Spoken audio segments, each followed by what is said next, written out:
học sinh nào. Vâng. Và hôm nay là Tết của làng người nào thì chị tớ rất là vui mừng khi được mời đến dự. Vâng. Nhưng mà mọi người đến đây đâu.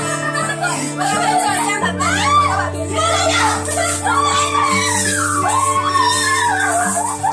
rồi, hai con tay cho bạn xem đèn nữa bạn ơi. Xem nào, một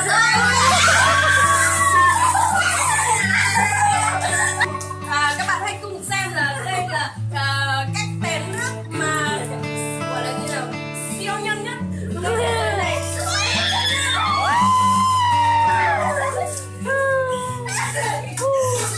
Xin giới thiệu về mình tên là Sen Đào, nhưng mà tên thì mình tên là Đào. Mình sang Việt Nam được 3 năm rồi, mà mình là sinh viên học toán.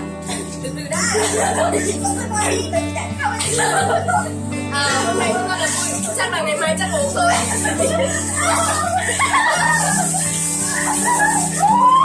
Nào ạ? Đẩy từ trên trán xuống. Còn chị Khang Ly thế nào ạ? Đi đây. Tụng đầu. Ra ngoài.